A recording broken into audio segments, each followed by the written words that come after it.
un champion. Même quand je suis devenu chrétien, je n'ai pas enseigné dans ce point-là. Pour moi, comme je ne fais plus de rapports sexuels, c'est la fornication. Je vais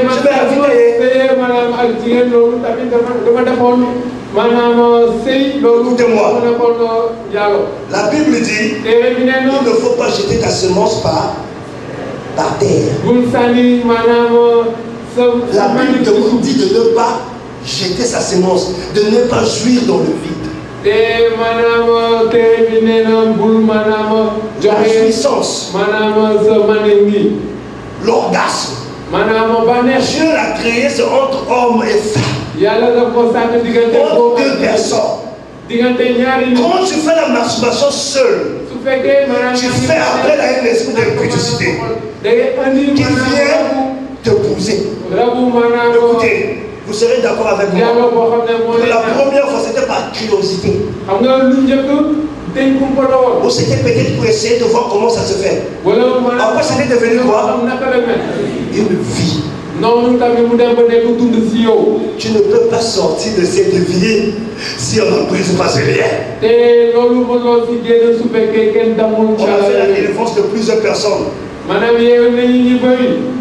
Ils avaient honte certainement de dire qu'ils faisaient la masturbation. Ils n'ont pas écrit ça dans la cure d'âme. Mais c'était ce qui les a influencés, étant même chrétiens.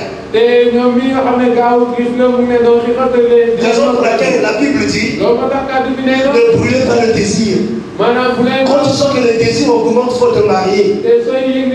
Mais ne jette pas ta semence par terre. La majorité des jeunes ils ont fait la masturbation. Ils sont 25 qui n'ont pas fait ça.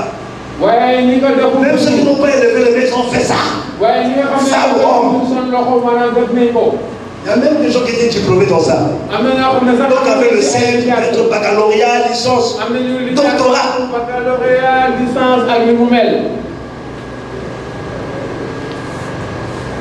Pour les femmes, ils achètent des sexes en plastique.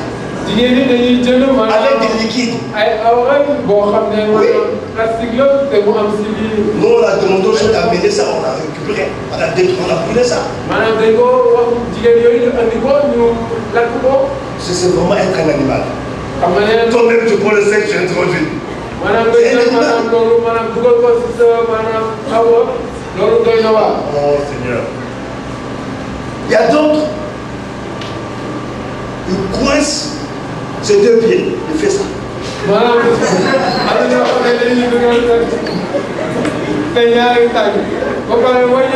Elle se concentre. Elle voit un homme.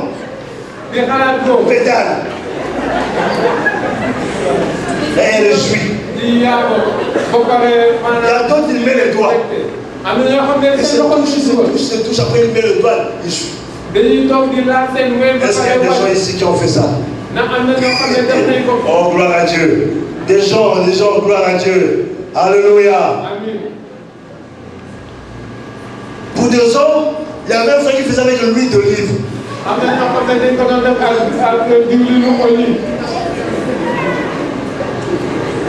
Oh frère, l'huile qui a été consacrée à l'église.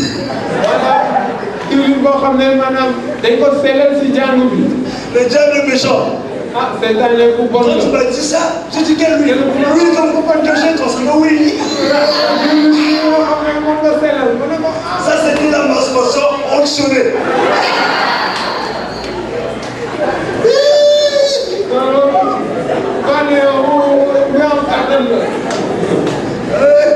Oh Seigneur, et puis j'ai de nous l'huile des livres. Il dit ça faut ça traîner trop loin. Ça glisse rapidement.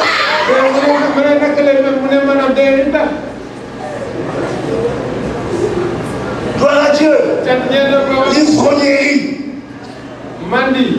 Je vous donne des passages bibliques. Ceux qui aiment boire, qui se justifient. Prenez le passage biblique. Lévitique 10.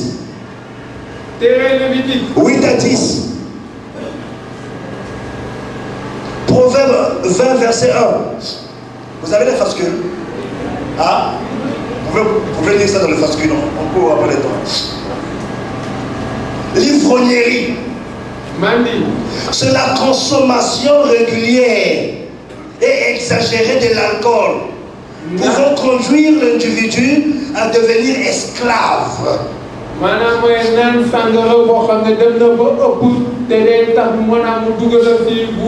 Écoutez-moi bien cela. Écoute-moi bien, toi qui bois et qui prend des versets bibliques, prenez un peu de vin à cause de l'estomac. Là, tu n'as pas l'estomac.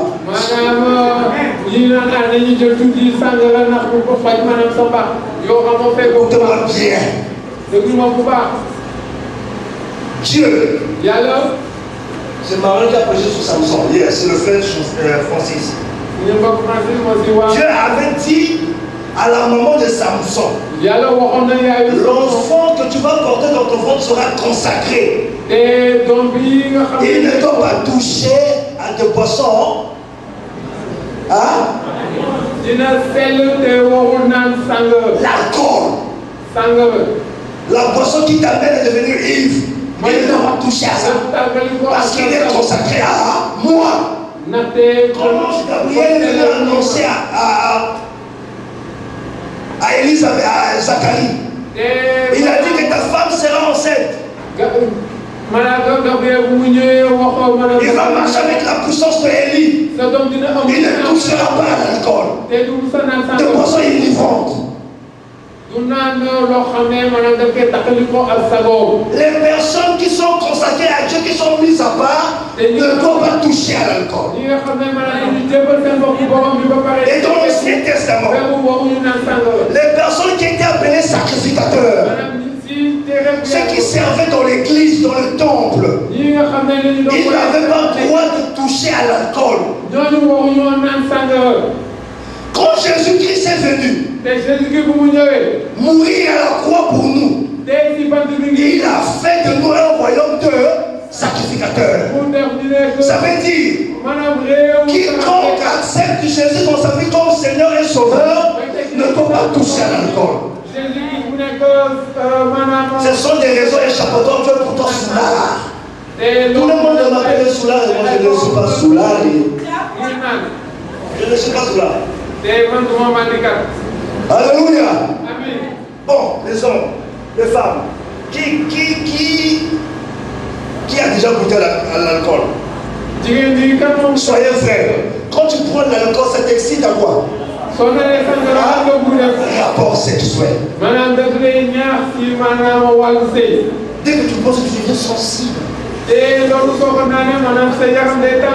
Tu fais maintenant attention quand tu t'es belle. Tu changes de position.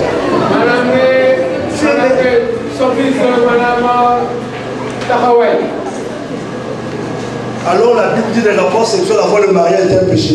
Mais l'alcool te dit, tu peux faire. Dès que tu prends l'alcool, tu deviens bavard. Tu vois maintenant beaucoup. Tu deviens inconscient. Dès que tu prends l'alcool, c'est la bagarre. D'autres personnes, c'est la bagarre. C'est la bagarre. J'ai une amie, il a pris l'alcool, sa maman s'est lavé le ventre dans la douche. Tiens, c'est maman, tu vas faire. Quand l'ivresse est finie, la fille de quartier. Quelque chose qui t'amène à perdre tes 5 sens, qui te dérègle. Ce ne vient pas de Dieu. La Bible dit si quelqu'un détruit le temple de Dieu, Dieu va le détruire. L'alcool le détruit. Même un petit vin, je ne peux pas prendre.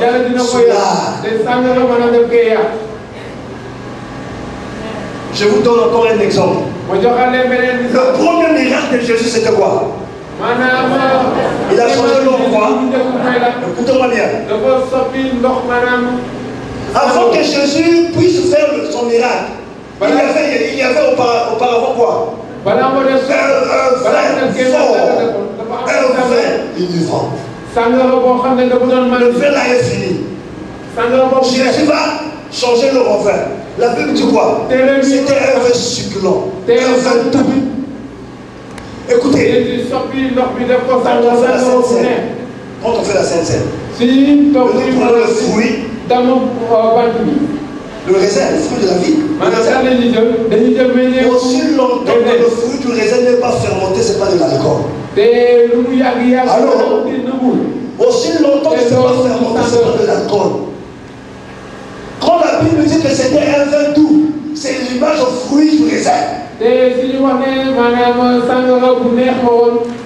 me disent, pourquoi depuis ce temps-là vous nous avez donné du vin qui était fort?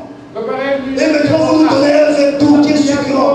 Il y avait la différence entre le vin que Jésus avait donné et le vin qu'ils avaient. Beaucoup de chrétiens veulent se cacher derrière le miracle de Jésus sur le vin. La Bible dit de boire un peu de vin.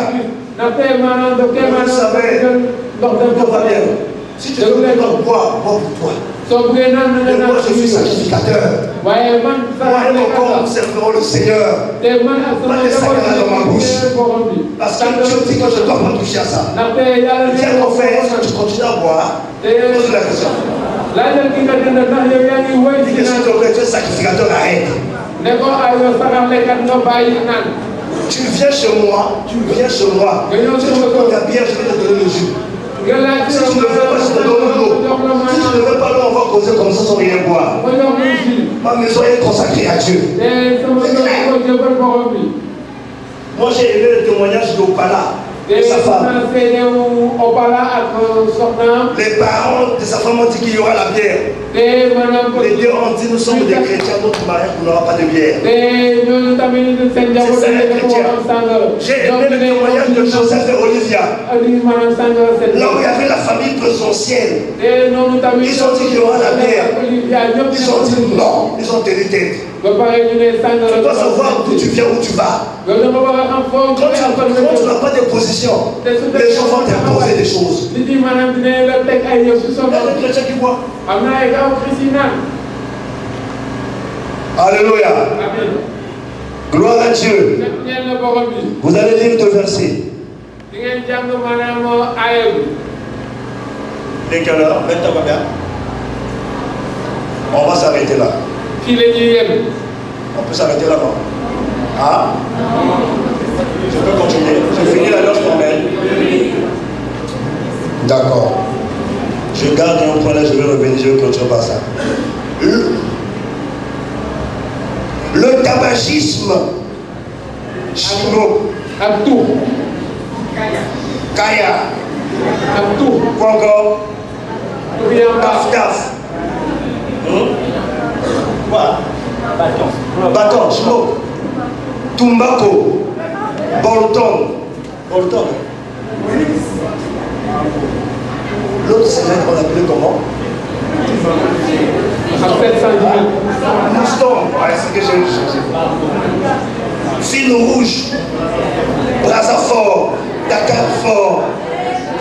Gabon fort. Et nous, on a commencé à fumer par habitude. C'est un du quartier petit, allume-moi la chute. Et quand tu arrives dans un ganda, on doit fumer. Et toi, si tu ne veux pas apparaître comme une personne qui n'est pas connectée, tu prends aussi. Ça sort pas. Parce qu'au début, je ne sais pas comment ça se passe. Tu commences bien. Pourquoi tu deviens esclave? Même ceux qui fabriquent la cigarette, ils ont écrit quoi? Abus dangereux. Mais ceux qui se moquent de nous, tu ne peux pas commencer parce que les cigarettes sont abusées. Quand tu commences, tu vas toujours abuser. Moi, je pourrais quitter si je n'ai pas la cigarette. Je vais l'appliquer. Je profane ne pas manger, mais taille, ça ne manque pas. Après la cigarette, je commence à prendre du chanvre. Moi, je prenais du chanvre. Dans ma chambre, il y avait toujours un sac. Oh, je bénis Dieu parce qu'il m'a ramassé. La cigarette détruit le corps. Et la Bible dit celui qui détruit le corps de Dieu, Dieu va le détruire. Tu peux arrêter la cigarette par la prière. Moi j'avais essayé par ma propre force, je n'ai pas pu. J'ai dit j'arrête. Une nuit, mais un jour j'ai dit Seigneur, je vais arrêter, je n'arrive pas. Aide-moi. Donne-moi le goût de la cigarette. Un jour on était parti jouer au football. Pendant qu'on jouait, les amis ont commencé à fumer. Moi j'ai commencé à vomir. Je ne supporte plus l'odeur de la cigarette. C'est comme ça que Dieu m'a affranchi. Et le Père t'a affranchi.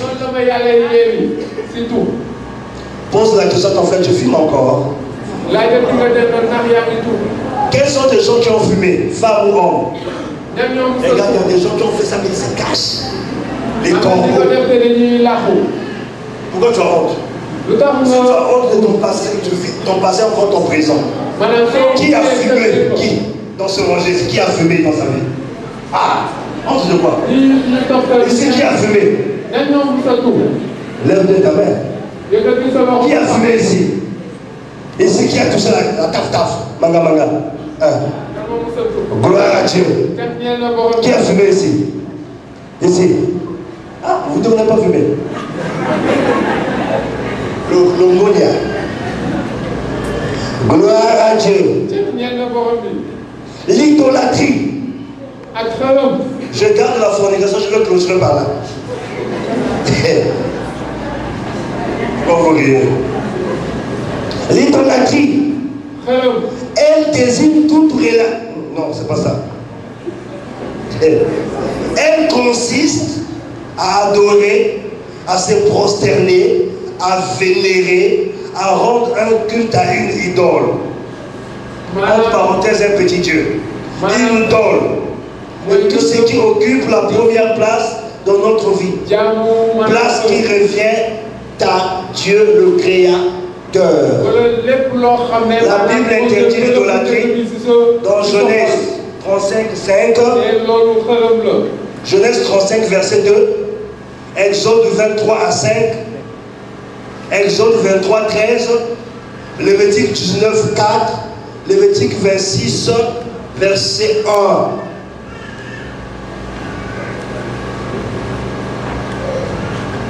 On m'a dit si je finis tard, le peuple n'aura pas le temps de venir à minuit. Je peux arrêter ici. Ah? Ah? Je fais quoi? Ah? On arrête, on revient. C'est sont pour que j'arrête maintenant. Là, je vais obéir. C'est pas moi qui va préciser une autre personne. Je ne peux pas revenir sur ça. Je vais revenir demain à 18h. On arrête. 1, 2, 3, 4, 5, 6, 7, 8, 9, 10, 11, 12, 13, 14, 15, 16, 17, 18, 19, 20, 21, 22, 23, 24. Ceux qui veulent qu'on continue. 1, 2, 3, 4, 5, 6, 7, 8, 9, 10, 11, 12. On en dirait ça encore pour moi.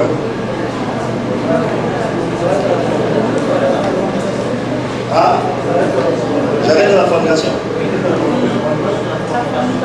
Demain, la fornication, c'est profond. Donc je vais m'arrêter sur l'idolâtrie, c'est bon? L'idolâtrie et le cultisme.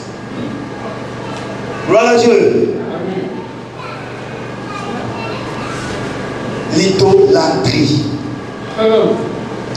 Quand tu aimes une personne plus que Dieu, ça devient l'idolâtrie.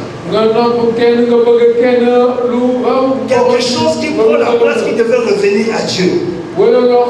Parce que souvent quand on parle de l'idolâtrie, les gens voient seulement les statuettes, les chapeliers. Non.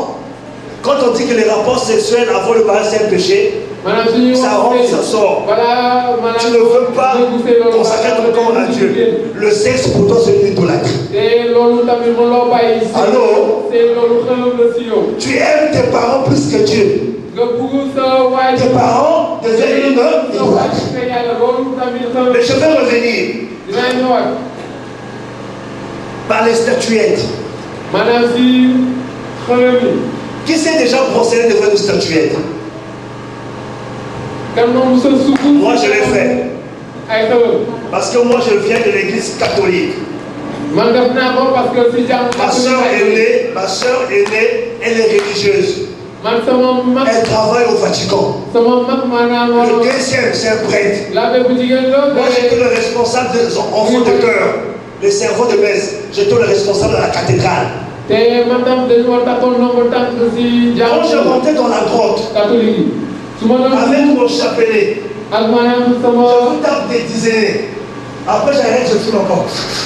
Je laisse à maman Marie, je prie. Je n'étais pas enseigné. Je ne savais pas que c'était un péché. La Bible dit, tu ne te prosterneras pas devant les images taillées. Ça c'est Exode 20. C'est quoi une image taillée? Je prends une pierre. Je commence à tailler la pierre. J'appelle l'enfant au dernier. C'est ce que la Bible appelle l'idolâtrie. Est-ce que vous me comprenez? Moi j'ai posé la question à mon grand frère qui était prêtre. Je lui ai posé la question. Mais